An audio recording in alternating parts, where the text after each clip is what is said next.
এই কিতাবটির মধ্যে কোনো সন্দেহ নাই, হুদাল লিল মুত্তাকিন। এই কিতাবটি যারা মুত্তাকি, যাদের হৃদয়ে ভয় আছে, যাদের হৃদয়টা স্পন্দন সৃষ্টি হয়, যাদের হৃদয়টা আল্লাহর ভয়ে কাঁপে, যালিকাল কিতাবু লা রাইবা ফীহি হুদাল লিল মুত্তাকিন, তাদেরকে এই কিতাবটা হেদায়াত দেবে, রাস্তা দেবে। ভয় যদি আছে রাস্তা পাবে, আর ভয় যদি না আছে ওই ব্যক্তি কোরআনটা পড়ে গুমরাহ হবে, তো রাস্তা পাবে না। আল্লাহ তাবারাক ওয়া তাআলা বলছেন, ইদিল্লু বিহি কাসীরা ওয়া ইয়াহদি বিহি কাসীরা ওয়া মা ইদিল্লু বিহি ইল্লাল ফাসিকিন। যারা ফাসিক হবে তারা কোরআন থেকে গুমরাহিটা বেড়ে যাবে। জি, আল্লাহ হেদায়েত দেবেন কাকে? সাহাবীরা বলতেন, তাআল্লামনাল ঈমান সুম্মা তাআল্লামনাল কোরআন। আমরা আগে হৃদয়ে ভয়কে জমা করেছি, তারপরে কোরআনকে গিলেছি, কোরআন থেকে হেদায়েত পেয়েছি। আর যার হৃদয়ে ভয় নাই, ওকে গোটা কোরআনটা শুনিয়ে দিয়ে লাভ নাই। জি ভাই, একটা ছোট্ট উদাহরণ দিয়ে দিব। গিরিশচন্দ্র সেন গোটা কোরআনটাকে তর্জমা করে দিল, কিন্তু এই তর্জমার এই কোরআনের ভিতরেই হেদায়েতের নোটটা লুকানো ছিল, খুঁজে পেল না।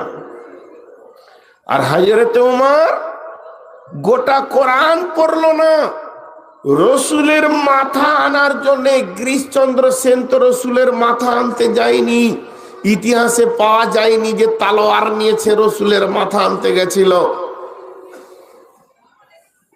বাড়ি থেকে বের হলো, রসুলের মাথা আনবো, আর কোরআনের একটা আয়াত শুনলো, ইন্নানি আনাল্লাহ লা ইলাহা ইল্লা আনা ফাবুদুনি ওয়া আকিমিস সালাতা লিযিকরি।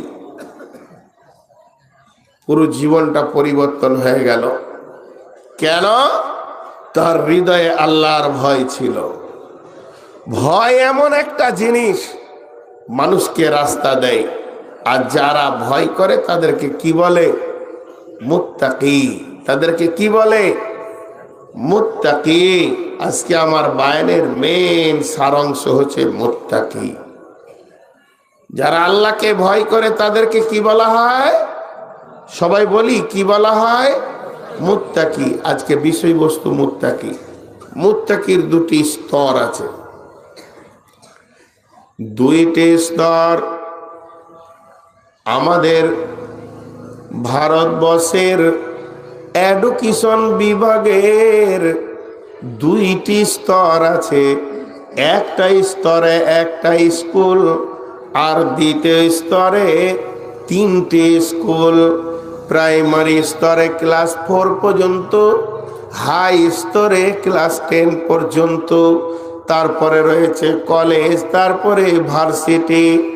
এমএ পাস করবে, মাস্টার্স হয়ে যাবে, পড়াশোনা শেষ। এরপর সে বিভিন্ন লাইন দিয়ে দৌড়বে। অতএব বন্ধুরে, একটা হলো হাই স্তর আর একটা হলো প্রাইমারি স্তর। দুটি স্তর রয়েছে।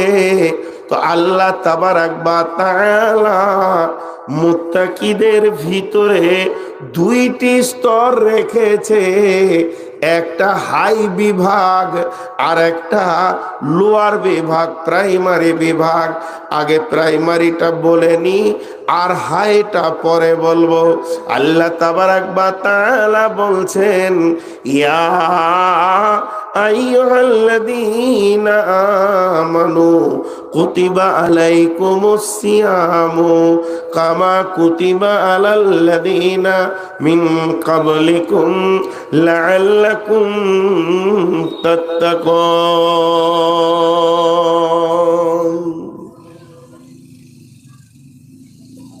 এখানে একটা উদাহরণ দিব, তারপর আয়াতের তর্জমা করব। কিছু খুব তথ্যবহুল কথা আছে, আল্লাহর রাস্তে মন দিয়ে শুনবেন। সামনে রমজান আসছে, এর জন্য আমি রমজানের ব্যাপারে প্রথমে কিছু কথা বলবো, আর টোটাল রমজানটা কেন সেটা শেষে বুঝতে পারবেন। তো আল্লাহ তাবারক ওয়া তাআলা এখানে বললেন, সেই কথার উপর একটা উদাহরণ দিচ্ছি। প্রাইমারি স্কুলের ছেলে আর হাই স্কুলের ছেলে দুটার মধ্যে পার্থক্য কি? প্রাইমারি ছেলেদেরকে লোড করাতে হয়, আর হাই স্কুলের কলেজের ছেলেরা লোড করে নেই। এটা পার্থক্য। কিরকম? প্রাইমারি ছেলেদেরকে জোর করে পড়াতে হয়, ওর মন চাই না। আর হাই স্কুলের ছেলেরা পড়ে নেয়। যদি কলেজে কোনো বিষয় নিয়ে, রাষ্ট্রবিজ্ঞান নিয়ে লেকচার দিচ্ছেন প্রফেসর, দিতে দিতে দিতে দিতে পড়াটা চলছে একটা বিষয়ের উপরে, হঠাৎ ঘন্টা পড়ে গেল, উনি বললেন আগামীটা কালকে হবে, এই বলে বইটা নামিয়ে দিয়ে চলে গেলেন। পরের দিন সকালে এসে ওই অনুশীলনের দুটা লাইন বাদ ছিল, সেটা উনি ভুলে গিয়ে অন্য অনুশীলন ধরেছে। ছাত্ররা বলে উঠবে, স্যার গতকালকের যেটা 2 লাইন বাদ গেছে ওটা বলেন। এরা ফাঁকি মারবে না, এরা জানে যে আমাকে ওই বিষয়টা নিতে হবে, আমার টার্গেট, সামনে পরীক্ষা আছে। হাই স্কুলের ছেলেদেরকে যদি বলা হয় আজকে জলসা শুনতে যাবি, আজকে বিয়ে বাড়িতে যাবি, তো বলবে না যাবো না, আমার সামনে মাধ্যমিক আছে। ট্যালেন্টেড এরা লোড করে। আর প্রাইমারি ছাত্র বাড়ি থেকেই ফাঁকি মারবে, ওকে বলতে হবে চো স্কুল চো, তো এরকম গা পাকাবে, যাও না। যদি স্কুলে দিয়ে আসা হলো, এক কোণে বসে আছে, ওর মনটা খালি বলছে যেন মাস্টার আমাকে না ধরে, গোটা দুনিয়াকে ধরুক। আর মাস্টার অকি বলছে ওই ওঠ, তখন বইটা নিয়ে মন ভারী করে উঠলো, মোটা মোটা লেগে আছে, এমনি করে বইটা নিয়ে টেবিলে নামিয়েছে। মাস্টার বলছে বলা বল বলা বলা। মাস্টার যখন 8 বার বলেছে, তখন গাল ফুলে একবার বলে যা। কি কষ্ট, কি কষ্ট, ওর ভিতরে ঢোকাতেও কষ্ট, লোড করাতেও কষ্ট। আচ্ছা একবার বিচার করেন, প্রাইমারি স্কুলে মাস্টারদের মেহনত বেশি না হাই স্কুলে বেশি? প্রাইমারিদের বেশি। আর বেতন কার বেশি? সরকারের বেইনসাফি এটা। জি, রাষ্ট্রের একটা দেশ আছে, প্রাইমারি স্কুলের বেতন বেশি। জি, এদেরকে কলেজ স্কেলের বেতন দেয়, হাই স্কুলের থেকে বেশি দেয়, কারণ কষ্ট এদের বেশি। কোন ছেলেটা আজকে পড়া দেয়নি, মাস্টারকে মনে রাখতে হবে। এই মাস্টার ওকে বলবে তুই পড়া দিসনি আয়। আর ওকে যদি না দেখেছে মাস্টার, ও তো সেদিন খুশিতে একদম ওরে সুবহানাল্লাহ আজকে মেরে দিয়েছি। ও জানে না যে আমি কত লস করেছি। বিধায় প্রাইমারিতে লোড করতে হয়, হাই স্কুলে লোড করে নেই। এটা খালি মাথায় মনে রাখেন উদাহরণটাতে। প্রাইমারিতে লোড করতে হয়, হাই স্কুলে লোড করে নেই। চলেন বিসমিল্লাহির রহমানির রহিম। ইয়া আইয়ুহাল্লাযীনা আমানু কুতিবা আলাইকুমুস সিয়ামু কামা কুতিবা আলাল্লাযীনা মিন ক্বাবলিকুম।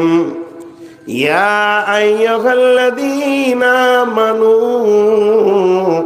হে ঈমানদারেরা, কুতিবা আলাইকুমুস সিয়াম, আমি তোমাদের উপরে রোজাকে ফরজ করে দিলাম। রমজান মাসের রোজাকে আমি তোমাদের উপরে ফরজ করে দিলাম, ফরজে আইন করে দিলাম। কেমন ফরজ করলাম? যেমন তোমাদের পূর্বপুরুষের ওপরেও ফরজ ছিল, তবে রমজান ছিল না, রোজা ছিল, ইনকমপ্লিট ছিল, কমপ্লিট ছিল না, বিভিন্ন সূরাতে রোজা ছিল। তো আমার আল্লাহ বলছেন, হে ইমানদারেরা, ওরে আমার মুমিনেরা, ওরে আমার মুমিনারা, ইয়া আইয়ুহাল্লাযীনা আমানু কুতিবা আলাইকুমুস সিয়ামু কামা কুতিবা আলাল্লাযীনা মিন কাবলিকুম। আমি তোমাদের উপরে রোজাকে ফরজ করলাম যেমন তোমাদের পূর্বপুরুষের উপরে রোজা ফরজ করেছি। এখন আমরা আল্লাহকে তিনবার কেন বলবো? যতজন বসে আছি সবাই বলবো, আল্লাহকে বলবো, আল্লাহ এটা কোন ইবাদত খুঁজে পেছি না, এর ভিতরে কি লাভ রয়েছে খুঁজে পেছি না, এর ভিতরে কি নাফা রয়েছে খুঁজে পেছি না। আমরা শর্টে আল্লাহকে বলবো, কেন কেন কেন আপনি রোজাকে ফরজ করলেন? তাহলে রোজার সুরাত কি, রোজার বর্ডার কি, রোজা শুরু কি, রোজা শেষ কি? নামাজের ব্যাপারে বিশ্বনবী বলেছেন, আত-তাসলিম তাহলিল হা ওয়া তাকবীরু তাহরিমহা। তাকবীরে তাহরিমা দিয়ে রোজা নামাজ শুরু হয় আর সালাম ফিরা দিয়ে নামাজ শেষ হয়ে যায়। হজের শুরু কি, ইহরাম বেঁধে লাব্বাইক আল্লাহুম্মা লাব্বাইক হাজ্জাতান বলে হজকে আমরা শুরু করে দিই। আর যেদিন আমরা মাথাকে নাড়া করে দিয়ে গোসল করে নিলাম, সেদিন আমার হজ শেষ হয়ে গেল। যাকাত আমি 2.5% দিয়ে দিলাম, আমার যাকাত দেওয়া হয়ে গেল। ও দয়াল মাবুদ গো, আপনি রোজা কাকে বলছেন? রোজার বডিটা কেমন, রোজার সুরাতটা কেমন? তো আল্লাহ তাবারাক ওয়া তাআলার নবী সুন্দর করে বর্ণনা দিচ্ছেন। ও পৃথিবীর মানব কুল রে, আমার উম্মতের দল, আল্লাহ তোর কাছ থেকে যে রোজাটা চাইছে, ওই রোজাটা কি?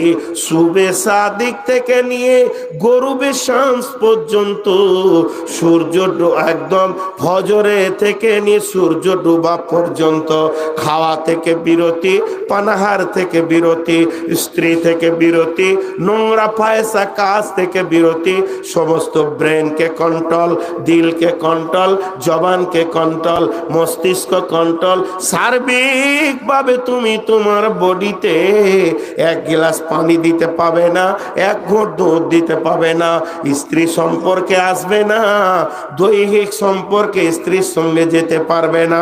এইভাবে সম্পূর্ণ রোজার একটি প্যাটার্ন বানিয়েছেন আল্লাহ।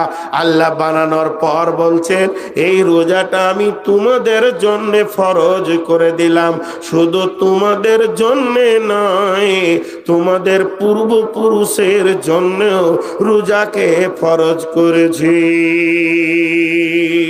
আমি কিন্তু এত লড়তে দিব না সামনে, বুঝেন? এই মোবাইল খুলেলেন আপনারা, আমি কিন্তু এত উঠতে বসতে দিব না। চলেন মোবাইল এটা খুলেন, একটি বার দাঁড়াতে দিব না, স্ট্যান্ড সরিয়ে দেবো। মাথার সামনে টিকটিকির মতো টিরিক টিরিক করবে, এটা একদম মেনে নিব না। দিয়ে লিখে দিয়েছে ইউটিউবে যে 26 বছরের দেলোয়ার বিন, কি ওই খবিসটার নাম, আব্দুর রহমান বিন দেলোয়ার নূর মোহাম্মদকে হারিয়ে দিয়েছে। এই মানে ইউটিউবে কে লিখেছে ওকে খুঁজে পেছি না।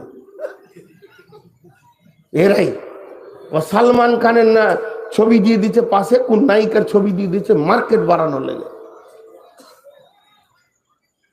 ও খবিসকে পেলে খালি জুতাবো, এমন এমন ছবিগুলো এনে দিচ্ছে। আরে ভাই, হাদিস কোরআনের বায়ান হয়েছে সেটাই দাও।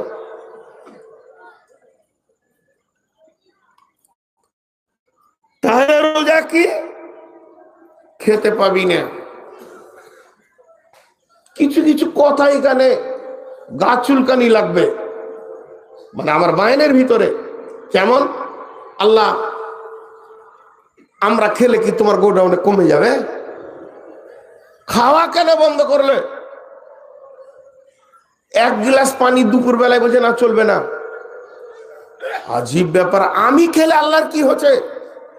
হাজি, আল্লাহর দাবি আছে হাদিসে কুদসিতে, যা আমি সারা পৃথিবী কি ৯৯টা মায়ের থেকেও আমার মহব্বত বেশি। আল্লাহর দাবি হচ্ছে মহব্বত বেশি।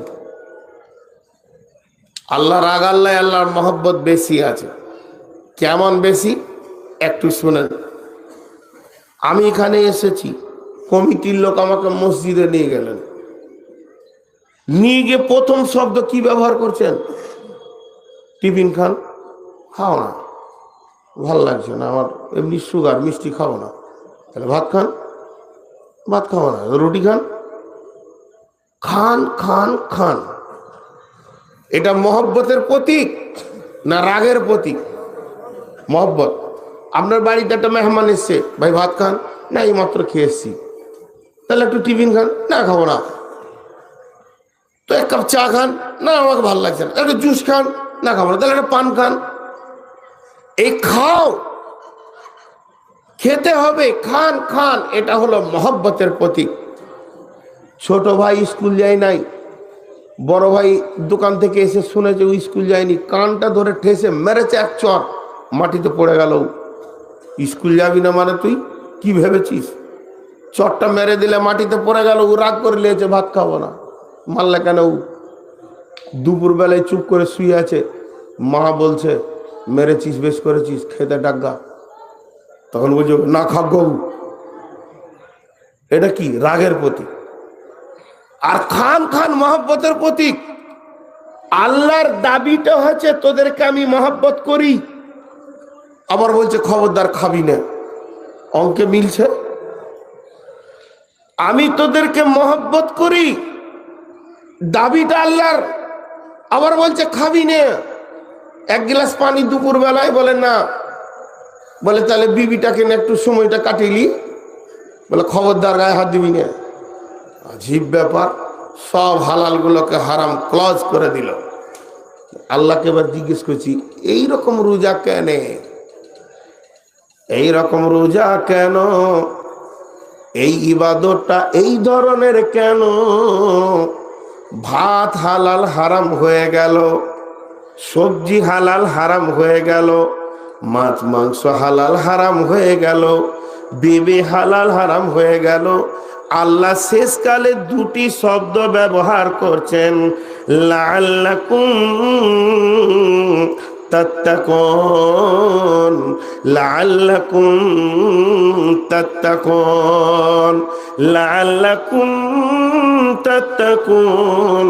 আমার আল্লাহ বলছেন তোদেরকে আমি রোজা এই জন্য দিলাম যাতে করে তোরা মুত্তাকি হতে পারবে। আমি যে মুত্তাকিটা চাইছি,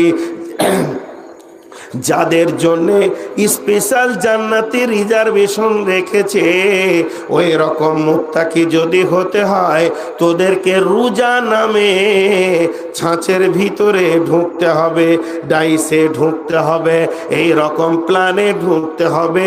যেদিন তোরা এই প্ল্যানে ঢুকে যাবে সেদিন তোরা মুত্তাকি হয়ে যাবে। আল্লাহ নিজে বানাচ্ছেন। আল্লাহর কত দয়া, না খাইয়ে দিয়ে আমাদেরকে মুত্তাকি বানাচ্ছেন। এখন একটা উদাহরণ দিব, আর এই আয়াতটা গোটাই ওই উদাহরণে ঢুকে যাবে। একটা আয়াত উদাহরণটাতে এইভাবে প্লেটে যেমন মাল রাখে ওরকম রাখা হয়ে যাবে। ভালো করে শোনেন। বাড়ি থেকে কোদলটা নিয়ে যে মিস্ত্রি ইট বানাবে, ও গিয়ে মাটিতে কোপ মারতে শুরু করেছে। যখনই মাটিতে কোপ মারতে শুরু করেছে, মাটি রিটার্ন মিস্ত্রিকে জিজ্ঞেস করছে, আমি কি করলাম ভাই, তুমি কোপ মারো কেন? তারপরে মাটিতে যখন কোপ মারা হয়ে গেল, ওখানে পানি ছিটিয়ে দিল। পানি দেওয়ার পর কিছুটা বালু দিয়ে লাত মারতে শুরু করলো। এবার বলেন যদি কোনো মানুষের বুকে বা মুখে লাত মারা হয়, লাত মারলে তার সম্মান বাড়বে না কমবে? লাত মারলে সম্মান কমে যাবে। আপনি যদি আমার মুখে লাত মেরে দেন, আমার বুকে লাত মেরে দেন, আমার ইজ্জত চলে যাবে। আর ওই মিস্ত্রি যখন মাটিতে লাত মারতে শুরু করেছে, মাটি জিজ্ঞেস করছে, ভাই তুমি লাত মারো কেন? তখন বলছে, চুপ কর, তোরই দাম বাড়বে, তোরে দাম বাড়বে। এরপরে লাত মারা শেষ হলো, ফরমাতে ভরে ওকে রোদে দিয়েছে। আবার রোদে যখন দিল, টনটনে হয়ে শুকিয়ে গেছে। মিস্ত্রিকে ইট বলছে, ভাই তুমি আমাকে শুকালে কেন? বল, চুপ কর, তোরই দাম বাড়বে। বলে, একটু পানি দাও, মানে পানি দেওয়া হবে না। একটু খাদ্য দাও, বলে কিছুই দেওয়া হবে না। এখন এক গ্লাস পানি, বলে না, তুই গলে যাবি, আমি তোকে মুত্তাকি বানাবো, এমন টনটনে মাল বানাবো, সমুদ্রে ছুঁড়ে দিলে আর তুই ভাঙবি না। তোকে এমন মজবুত জিনিস আমি তৈরি করছি, এখন পানি তুই চাইবি না, তোর অনেক চাহিদা আছে আমি জানি। তারপর ওকে ভাটিতে চাপানো হয়েছে। আর ভাটিতে চাপানোর পরে পাশে যখন কয়লা এসেছে, ও বুঝে নিয়েছে এমন একটি মাল, এই কালো মালটা সারা জীবনে নিজে জ্বলবে, অন্যকে জ্বালাবে। এর চেহারা কালো, এর বিভৎস চেহারা, আর এর ব্যবহারও বড় নোংরা। তখন মিস্ত্রিকে ডেকে বলছে, বন্ধু রে, কোন পাপ করেছিলাম এত কষ্ট তুমি দেবে? মিস্ত্রি বলছে, বানাচ্ছি আমি। কি বানাচ্ছি তুই জানিস না? ধৈর্য ধর, তোরই দাম বাড়বে, আমার বাড়বে না। আগুন জ্বালিয়ে দেওয়া হলো। ভাটিতে ইটটা যখন 1 নম্বর বের হয়ে এসছে, 1 নম্বর গাদাতে ওকে রাখা হয়েছে, ছালটগুলো এক পাশে রাখা হয়েছে। পুড়ে নাই, ভালো করে জ্বলে নাই, দামও বাড়ে নাই, ভালো করে জ্বলেছে, পুড়েছে। ইঞ্জিনিয়ার ওই ইটটা ধরে বলছে, এটাই মিস্ত্রি, তোমার ভালো কাজে লাগবে। এটাতে ফ্ল্যাট হবে, এটাতে হসপিটাল হবে, এটাতে হাই স্কুল হবে, এটাতে মাদ্রাসা হবে, এটাতে স্টেশন হবে। আমি 70 বছরের গ্যারেন্টি দিতে পারি ইটটা ভালো হয়েছে। ইট তখন বলছে, বন্ধুরে, তুমি কোন কলেজের, তুমি কোন কলেজের ইঞ্জিনিয়ার? ইঞ্জিনিয়ার বলছে, আমি বহরমপুর কলেজের ইঞ্জিনিয়ার। তখন ইট বলছে, বন্ধুরে, তুমি বহরমপুর থেকে পড়ে এসে ডায়াগনিস করছো, আর আমি লাতখুয়া কলেজে পড়ে, এর ভাটির কলেজে পড়ে এসে জিন্দেগির দামকে বাড়িয়েছে। আল্লাহ তাবারাক ওয়া তাআলা বলছে, তোরা যে মুত্তাকি হবি তোরা জানিস না, আমি রোজা নামে একটা ভাটি বানিয়েছি। এর ভিতরে ঢুকতে হবে, পানি পাবি না, খাওয়ার পাবি না, ভিতরে টান মারবে, জ্বলে যাবে, পুড়ে যাবে। তোকে আমি জ্বালিয়ে পুড়িয়ে 1 মাসের ভিতরে এমন একটা মাল বানাবো। আমি হলাম মিস্ত্রি, লাআল্লাকুম তাত্তাকুন। তোরা ওই ভাটিতে ঢুকবি তো মুত্তাকি হয়ে যাবে, জান্নাতের 1 নম্বর জায়গাতে সিট পেয়ে যাবে। আমি বানাচ্ছি, আমি জানি। কেন খেতে দিচ্ছি না, কেন বিবিকে নাড়তে দিচ্ছি না, কেন পানি দিচ্ছি না, তোরা বুঝবি না। মিস্ত্রি তো আমি, মাল তো বুঝে না তাকে কি বানানো হচ্ছে। যখন সে বেনে যায় তখন সে বুঝতে পারে। অতএব লাআল্লাকুম তাত্তাকুন, তোদেরকে আমি রোজা দিলাম, মুত্তাকি বানানোর জন্য দিলাম। ধন্যবাদ, ধন্যবাদ। এবার একটা কথা বলি, মেয়েরা নাকে কানে শোনালে, হ্যালো, নারায়ে তাকবীর, নারায়ে তাকবীর। মাওলানা নূর মোহাম্মদ খাদির, মাওলানা নূর মোহাম্মদ খাদির, নারায়ে তাকবীর। মাশাআল্লাহ, আল্লাহ তাআলা আইজ বাড়িয়ে দেন। কালকে ইউটিউবে দিবে যে নারায়ে তাকবীর ক্লিয়ার। এদেরকে যে কোন কলেজে ভাজবো, কারণ মাথা নামা করে বসে আছে। পাকুড়ে দিয়ে আসতে হবে এখন ট্রেনে। আছে তো, গাড়ি আছে তো, গাড়ি আছে তো, পাকুড়ে দিয়ে আসতে হবে। তোমার স্ট্যান্ড ভাঙবো। কি আরো করছে না আমাকে। মেয়েরা কানে, নাকে, গলাতে শোনালে, আর এত বড় লোক হ্যাঁ না বলে না, জি না। সোনা কেউ লাই না গয়না লাই, সোনা কেউ লাই না গয়না লাই।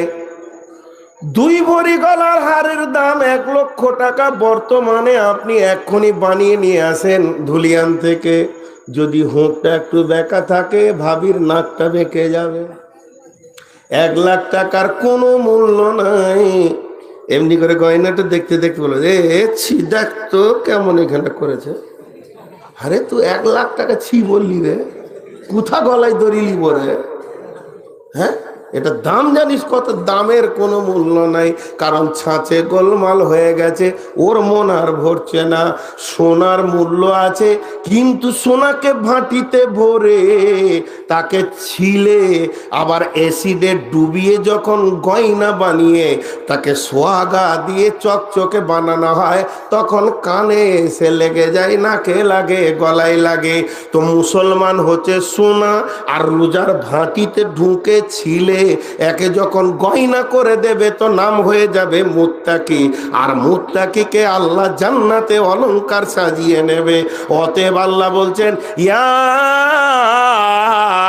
আইয়ুহাল্লাযীনা আমানু, হে ঈমানদারেরা, কুতিবা আলাইকুমুস সিয়াম, তোদের উপরে সামনে রমজান মাসের রোজাটাকে ফরজ করে দিলাম, ওর ভিতর একবার তোরা ঢুকে যা।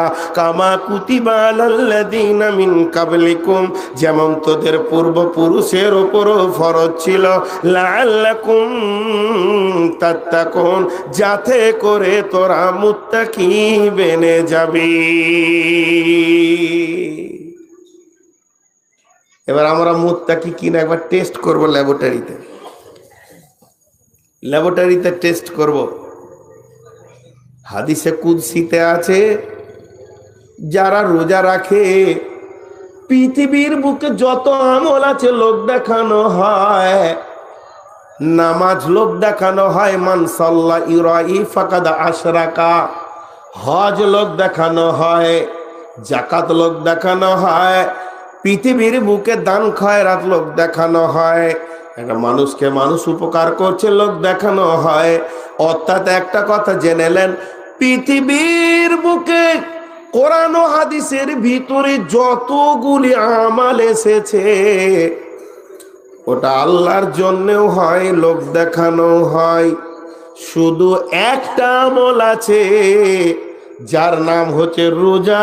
এটা কোনোদিন লোক দেখানো হয় না। যে রোজা রাখে সে আল্লাহর জন্যই রাখে। আল্লাহ নিজে বলছেন, যে রোজা রাখে সে আমার জন্যই রাখে। রোজা কোনোদিন লোক দেখানো হয় না। অতএব এই আমলটার যে কত বড় ফেসিলিটি, যত আমল আছে সব আমলের বদলা জান্নাতে যাওয়ার পর আপনি পাবেন। তুমি হজ করেছো, লাও জান্নাতের স্তর লাও। তুমি এই করেছো, জান্নাতের স্তর লাও। চৌকাটা পার হওয়ার পর পাবেন। আর রোজা এমন একটি ইবাদত, কিয়ামতের ময়দানে উঠি বদলা পেয়ে যাবেন। সেটা হচ্ছে আল্লাহ তাবারাক ওয়া তাআলা আল্লাহ তাবারাক ওয়া তাআলা রোজাদারদেরকে কিয়ামতের ময়দানে মুলাকাত করতে আসবে। দিদারে ইলাহি মিলে যাবে কিয়ামতের মাঠে। জি, আল্লাহ এই জন্য বলছেন, যে রোজা রাখে সে আমার জন্যই রাখে, আর এর বদলাটা আমি নিজের হাতে তাদেরকে হাসরের ময়দানে আমি নিজে দিব। এবার কেন লোক দেখানি হয় না? একটা রূপকথা বলছে, ও কথাটা আমি বানিয়ে বানিয়ে বলবো, বুঝাবার জন্য বলবো, কিন্তু হাদিসের সঙ্গে মিলতে থাকবে, কোরআনের সঙ্গে মিলতে থাকবে। রমজান মাস, আপনার মেশিনটা খারাপ হয়ে গেছে, মিস্ত্রি বলেছে পার্টস আনতে হবে ডাক বাংলা থেকে। 10টার আগে দোকান খোলে না, আপনি 9টার সময় গিয়ে দেখছেন দোকান খুলেছে। 5টা দেখালেন, দোকানদার বলছে, রে ভাইয়া, এ মাল ডাক বাংলা কেন জঙ্গিপুরে পাবে না? পুরাতন যুগের তোমার মেশিন, তোমাকে বহরমপুর যেতে হবে। বহরমপুর স্ট্যান্ডে একটা দোকান আছে, ওখানেই পেতে পারো। সঙ্গে সঙ্গে স্টেট ধরলেন, বহরমপুর যখন পৌঁছালেন তখন 11টা বাজছে, মালটা আপনি নিলেন, রিটার্ন হলেন ডাক বাংলাতে তখন 1:30 বাজছে। 1:30 সময় নেমে টোটো ধরে আপনি এসে চাঁদপুরে নামলেন। এবার রোজা রেখেছেন, অবস্থা কেমন চলছে শুনেন। এই গরমে ভিতরটা যেন মরুভূমি টান পড়ে গেছে, আর জকের পানিতে হবে না, মনে হচ্ছে বালতি দিয়েও পানি শেষ করা যাবে না, সব যেন বেরেল বেরেল পানি আমি খেয়ে নিতে পারবো, এতটা ভিতরে টান চলছে, গা মাথা ঘুরছে। সেই সাহারি খেয়ে বের হয়েছেন, এখন কিন্তু বেলা 2টো বাজছে। স্ত্রীকে ডাকলেন, শোন একবার কলটা চেপে দে, আমি গোসলটা করে নি। বালতিটা দিয়ে স্ত্রী কল চাপতে শুরু করলো, আপনি বেলা 2টোই গোসল করতে শুরু করেছেন।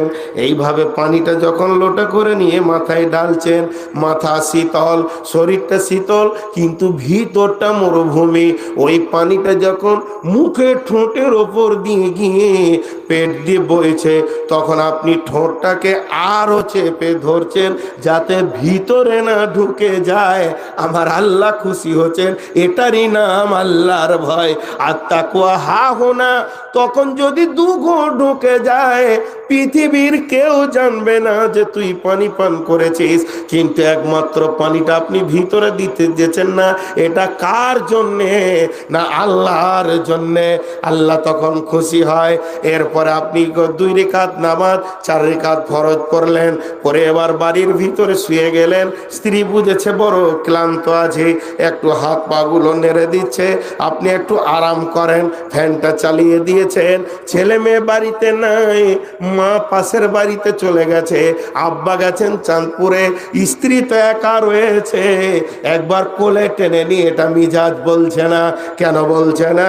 একমাত্র আল্লাহর ভয়। আল্লাহ আমার এই মেয়েটি আমার জন্যে সূর্য ডুবা পর্যন্ত হারাম করে দিয়েছে, সে আপনি তার ইশারা বুঝেন, সে আপনার ইশারা বুঝে, সে আপনাকে কন্ট্রোল করে, দৈহিক ব্যাপারে তাকে আপনি কন্ট্রোল করেন। দুইজনের পেঁয়াজ বুঝতে অসুবিধা হয় না, তারপরও মেয়েটাকে আপনার ধ্যানে আসছে না। যে চৌকিতে আপনি শুয়ে আছেন ওরই নিচে মাছ মাংস ভাত ভোরে কার রুটি, ফ্রিজে কোল্ড ড্রিঙ্কস যেন রেডি হয়ে রয়েছে, দরজাটা লাগানো আছে, হোরকা লাগানো আছে, পৃথিবীর কেউ নাই। স্ত্রী বাইরে বের হয়ে চলে গেল, আপনি 2টা কোল্ড ড্রিঙ্কস খেতে পারেন, তখনও পর্যন্ত আপনার মিজাজ বলছে না, ওখান থেকে একটা বের করে খায়। এরপরে ইফতারটাকে সামনে করে বসে আছেন, ভিতর যেন 3 জগ পানির জন্য অপেক্ষা করছে, তখনও পর্যন্ত আপনি মুখে দিচ্ছেন না। এর জন্য আল্লাহ তাবারাক ওয়া তাআলা হাদিসে কুদসিতে বলছে, যারা রোজা রাখে তারা আমার জন্যই রাখে। রোজা যদি লোক দেখানো হতো তাহলে বাড়িতে খেয়ে নিয়ে মার্কেটে বলতো আমি রোজা রেখেছি, লোকের মন রাজি অতি হয়ে যেত। রোজা যারা রাখে তারা আল্লাহর জন্য রাখে। আর এটা কত বড় ইবাদত! জান্নাতে পৌঁছানোর আগে আমার আল্লাহ দিদার দিতে আসবেন হাসরের ময়দানে। রোজাদারের 2টি খুশি, একটি খুশি ইফতারে, অপরটি হয় আল্লাহর দিদার রোজ হাসরের প্রান্তরে। এত সুন্দর মধুর ডাকে যে জন সদা লুকিয়ে থাকে, রোজ হাসরে কানবে সেদিন, পাবে না কো আল্লাহর দান। ইসলামেরই সওদা নিয়ে আসছে ধরায় রমজান, ভোরের আগে নিয়ত বন্ধ ভুল করো না মুসলমান।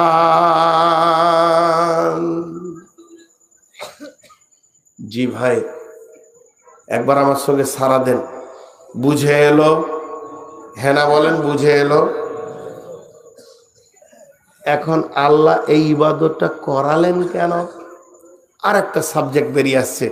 এই আয়াতের 6খানা তাফসীর হয়, 5টা করলাম, 6 নম্বরটা এবার বেরিয়ে আসছে।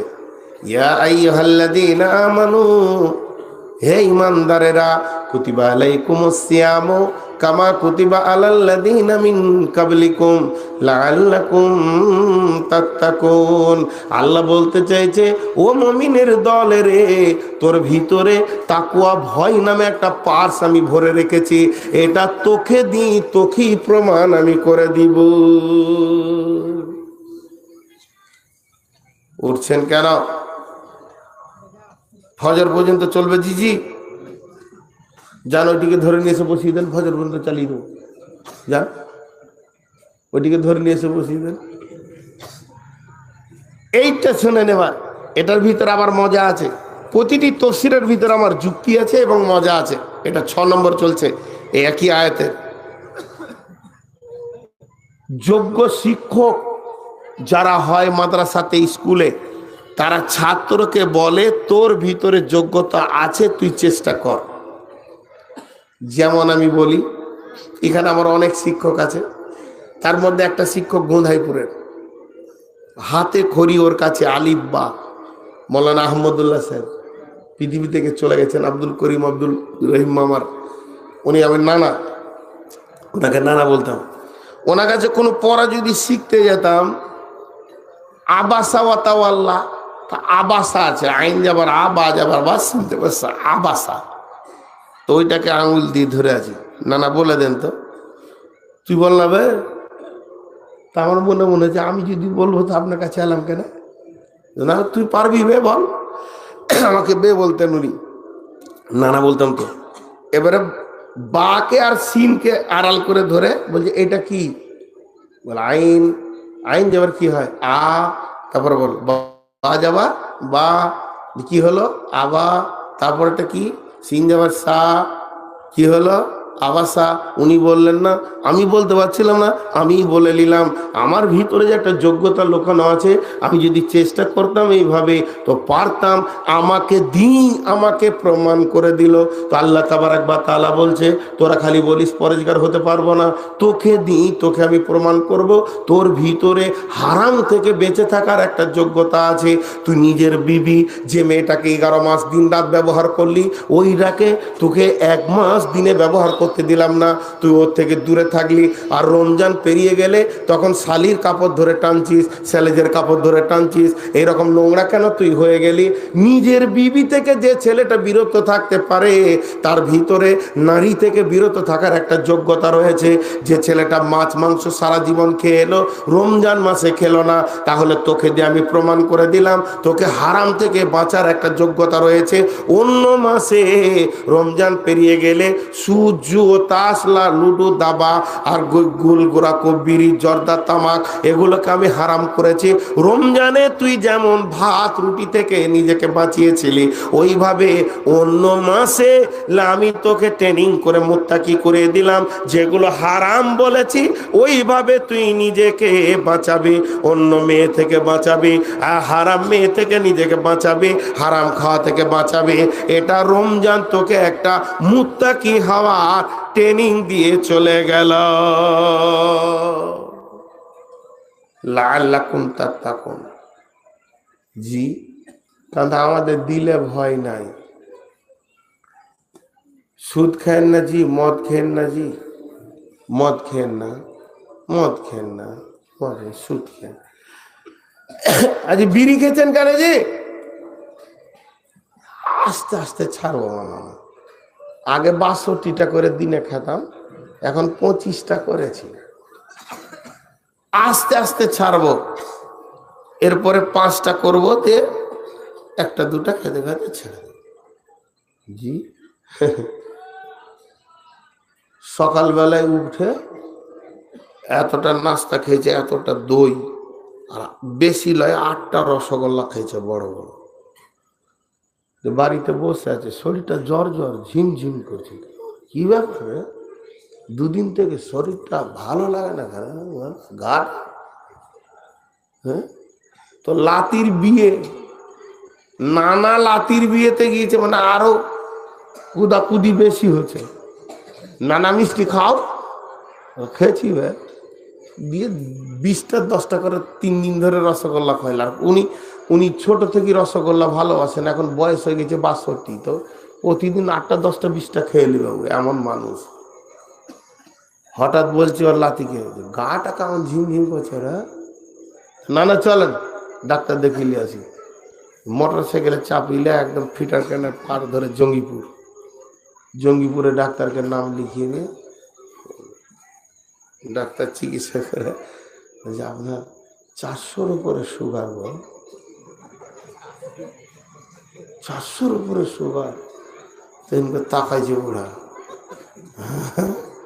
400-র উপরে দিয়ে প্রেসক্রিপশন ওষুধ লিখে দিল, এই খাবেন সকালে এই খাবেন। ডাক্তারখানা থেকে বের হয়ে আল্লাতি বলছে, না না 4টা রসগোল্লা, না একটাও খাও না। হঠাৎ কি করে ছাড়লি? তো বুঝে লিয়েছে ফুটে যাব। শালা এমন ভয় ঢুকেছে, হঠাৎ ছেড়ে দিচ্ছে। ভয় ওকে ছুটিয়ে দিলে 2টোর সময় নেমেছে মোটর সাইকেল থেকে এসে, আর মুখ ঘেমে রোদে, আর সুগার শুনে এসছে আরো ঘেমে আছে ও। আর নতুন বহু লাদ বহু, নতুন লয়া বউ 22টা রসগোল্লা নিয়ে বলছে না না পানি খান, বলছে না গে ভাগ। হঠাৎ ছেড়ে দিচ্ছে, তখন বলছেন যে আস্তে আস্তে ছাড়বো। 8টা খেয়েছিলাম, এখন 4টা করে খাই। আর হঠাৎ বিড়ি ছাড়তো আর পাছাই লাগছে। হ্যাঁ, ফুটে যাব এই রোগটা ওর ভয় ওকে ছাড়িয়েছে। আল্লাহ তাবারক ওয়া তাআলা বলছেন যে রোজা মানুষের দিলে ভয় ভীতকে সৃষ্টি করে। আল্লাহর ভয়, ও যে খাচ্ছে না ওর সামনে সমস্ত খাবার একমাত্র আল্লাহর ভয়। হাদিসটাতে একবার যায়। আজকের যদি বিষয়বস্তু হাদিসটা নয়, তবে রমজান পারপাস হাদিস, এই জন্য বলে নিচ্ছে। বিসমিল্লাহির রহমানির রহিম। وعن أبي هريرة رضي الله تعالى عنه قال قال رسول الله صلى الله عليه وسلم من صام رمضان إيمانا واحتسابا غفر له ما تقدم من ذنبه ومن قام قيام الليل إيمانا واحتسابا غفر له ما تقدم من ذنبه। আল্লাহর নবী বলছেন যে রমজান মাসের 30টা রোজা রাখলো, আল্লাহ তাবারক ওয়া তাআলা তার বিগত জীবনের অনেক গুনাহকে মাফ করে দেবেন। আর যে রমজান মাসে কিয়ামুল লাইল করলো, অর্থাৎ যে তারাবির নামাজকে পড়লো দাঁড়িয়ে দাঁড়িয়ে, এই 8 রাকাত নামাজ কে যে একদিনও বাদ দিল না, সুন্দর করে করে করে করে কষ্ট করে করে পড়লো, আল্লাহ তাবারক ওয়া তাআলার নবী বলছেন মা তাকাদ্দামা মিন জামবে গুফিরা লাহু, আল্লাহ তার জীবনের পূর্বের অনেক গুনাহগুলি মাফ করে দেবেন। বন্ধুরে আমার, এবার বাংলা ভাষায় সরল করে শুনেলি, রমজান মাসে যে রোজা রাখবে বিগত জীবনের অনেক গুনাহ মাফ। মেগা মা তাকাদ্দামা মিন জামবি মানে অনেক গুনাহ মাফ হবে। এটাকে আবার অনেক মুফাসসির এই রকম তাফসীর করে দিয়েছে, তার বিগত জীবনের গুনাহ মাফ হয়ে যাবে। সামনে 14 তারিখে আপনার আমার রোজা শুরু হয়ে যাবে, পরের মাসের 13 তারিখে রোজাটা শেষ হয়ে ঈদ হয়ে যাবে। যেদিন ঈদুল ফিতর হয়ে যাবে, যেদিন আপনার আমার খাওয়ার লাইনটা খুলে যাবে, আমাদের রোজা বিদায় হয়ে যাবে, আপনি আমি মাসুম বাচ্চার মতো পরিষ্কার হয়ে যাব, সমস্ত গুনাহ মাফ হয়ে যাবে। এখানে একটা প্রশ্ন আছে আমার, আবার প্রশ্নটা ভালো করে শোনেন। রোজা রাখলে যদি বিগত জীবনের গুনাহ মাফ হয়ে যায়, যদি মানে কি হবে? রসুল বলেছেন যদি লাগানো যাবে না। রোজা রাখলে বিগত জীবনের গুনাহ মাফ, তাহলে সারা বছর আর নামাজ পড়ে কি লাভ আছে? রোজা রেখে নিব, বছরকার ঋণ শোধ, এক কিস্তিতে ঋণ মেরে দিব। আর সারা বছর জুয়া তাস, লুডু, দাবা, মদ, জেনা, ব্যভিচার, খুন, ডাকাতি, লম্পটি যা আছে করে নিব। আবার ওই চেয়ারওয়ালা নিচে, হ্যাঁ নিচে দেখতে পারে তো, ক্যামেরা খুলে রেখে দাও। আমার মৌলবীদেরকে লোক ভাবে যে এদের কিছুই হুঁশ জ্ঞান নাই, মানে এরা কিছু বুঝে না।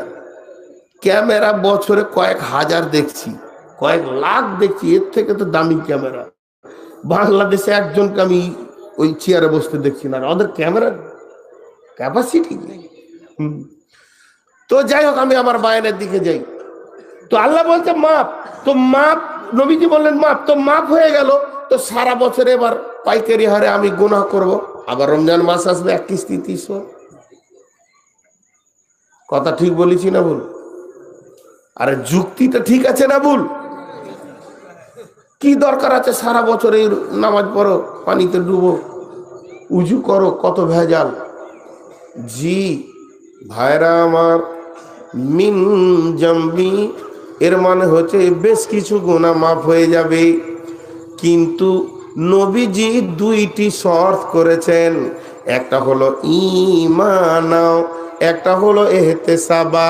নবীজি যদি বলতেন মান সামা রমাজানা গুফিরা লাহু মা তাকাদ্দামা মিন জামবি, যে রমজান মাসে রোজা রাখলো তারই জীবনের গুনাহ মাফ হয়ে গেল, এইটা না বলে নবীজি মাঝে দুটি পিন মেরে দিয়েছেন, দুটি গজকে ভরে দিয়েছেন, দুটি শর্তকে ভরে দিয়েছেন। আল্লাহ নবী বলছেন মান সামা রমাজানা ঈমানাও ঈমানাও ঈমানাও ও ইহতিসাবা ও ইহতিসাবা ও ইহতিসাবা, যে রোজা রাখবে ঈমান ইহতিসাবের সঙ্গে তার জীবনের গুনাহ মাফ হবে। ভাই ঈমান কি ইহতিসাব কি?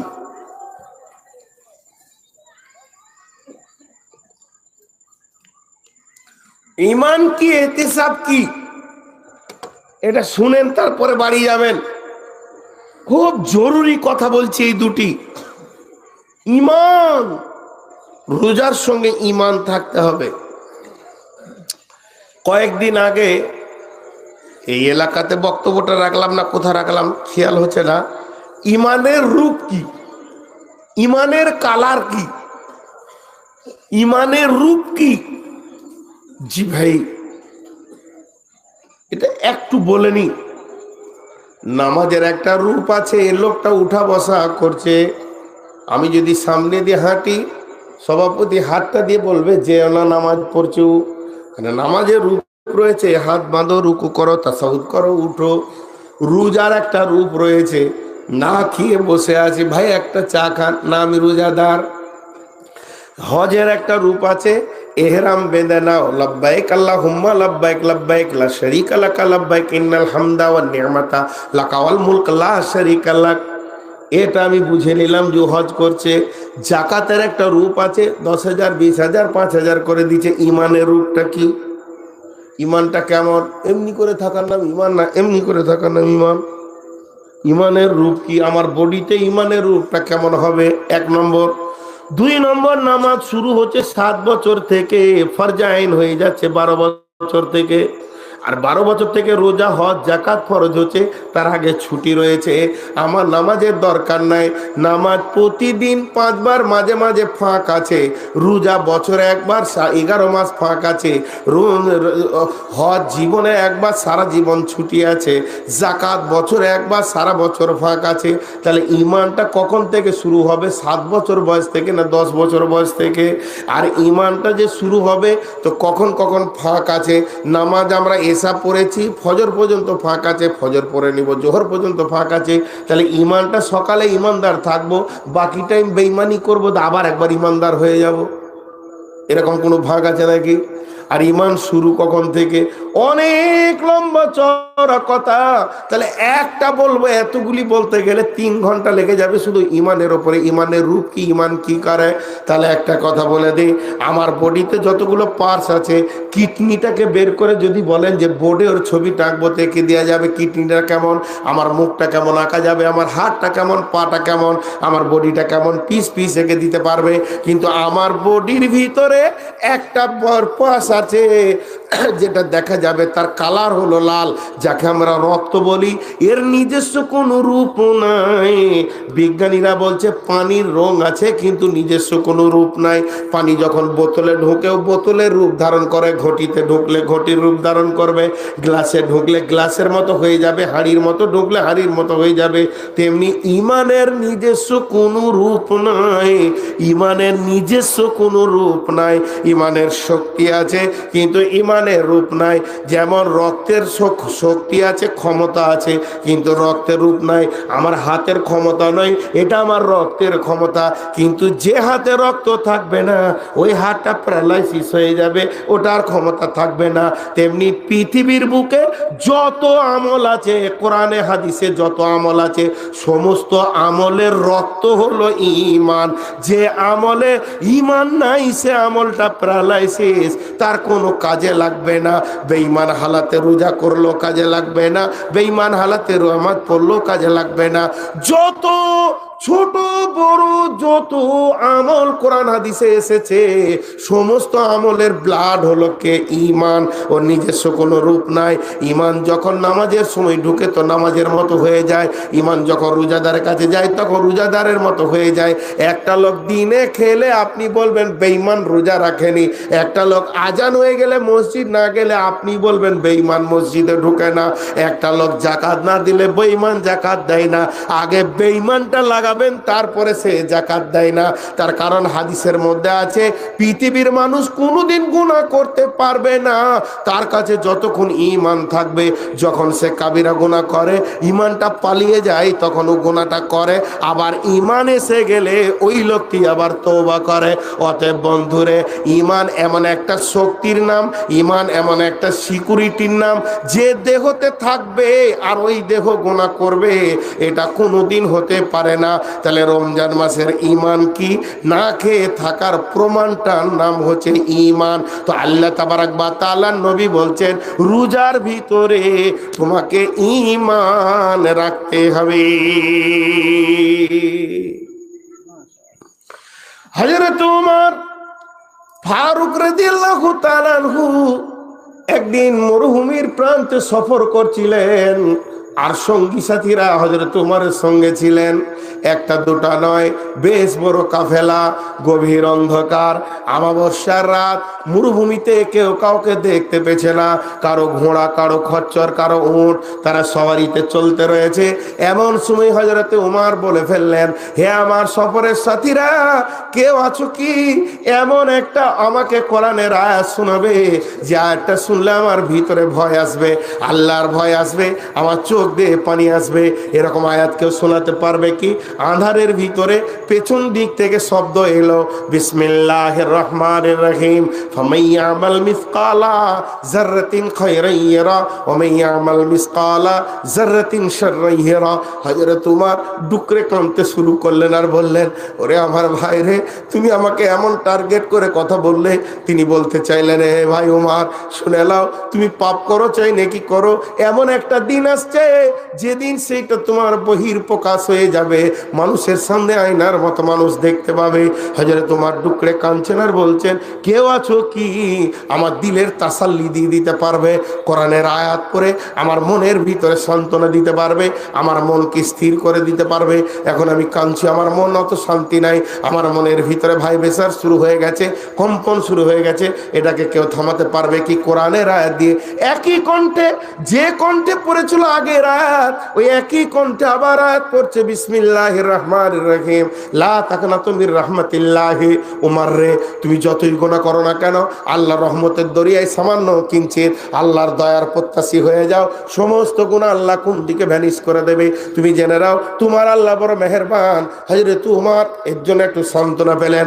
হযরত উমর মাঝে মাঝে বলতেন, যদি আসমান থেকে কোনো খবর এরকম আসে যে সারা পৃথিবীর লোক জাহান্নাম চলে গেছে, একজন খালি জান্নাতে যাবে, তো আমি উমর বুকে হাত দিয়ে বলবো সেই জান্নাতিটা আমি। কেন?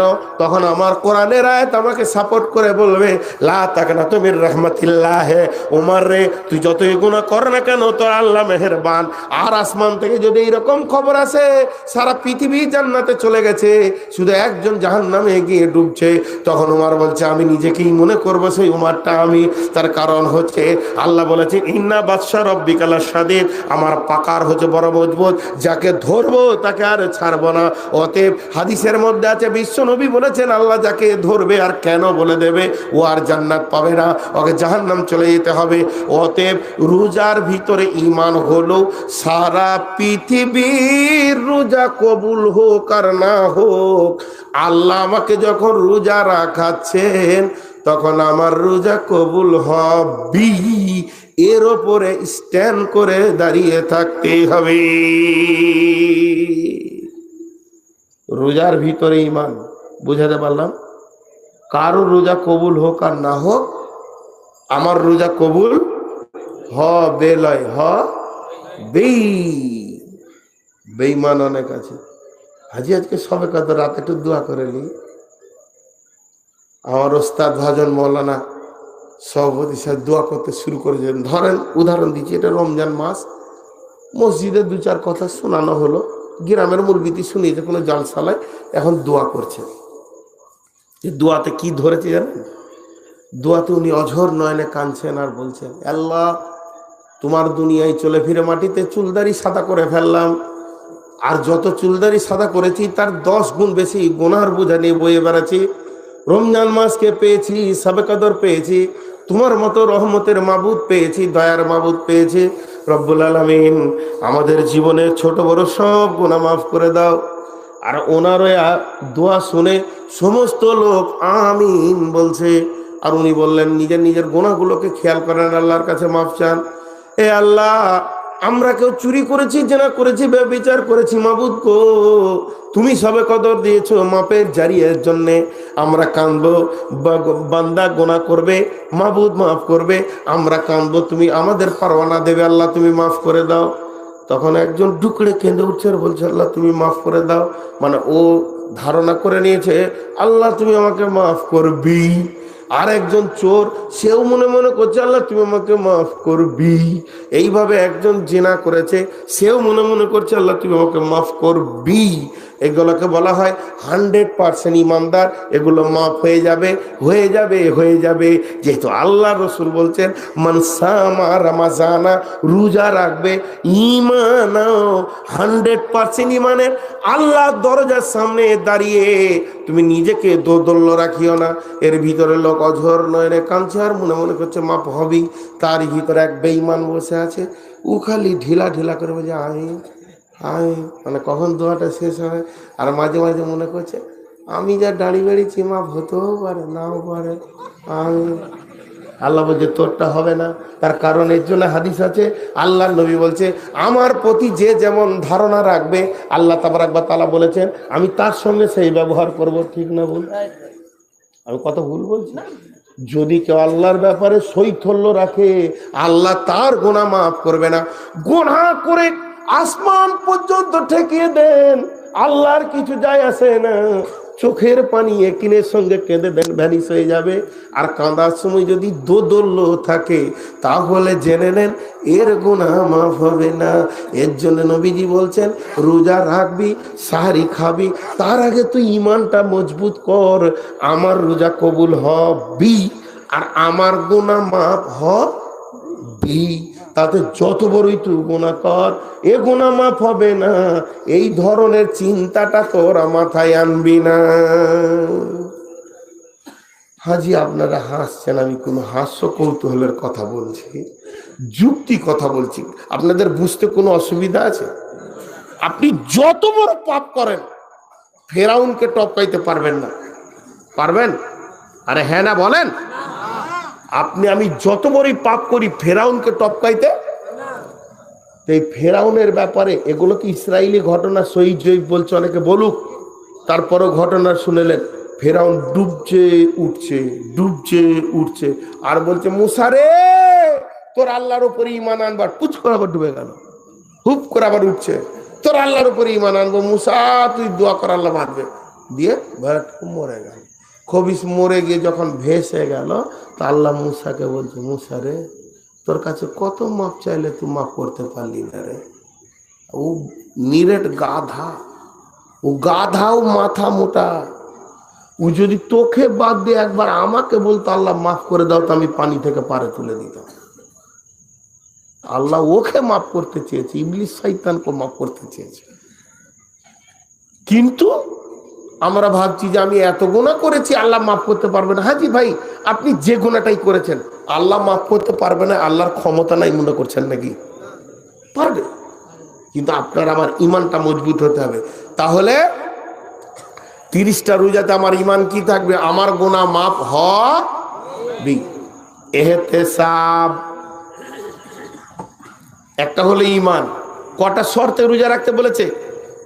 জোরে বলেন কটা শর্তে? দুইটা।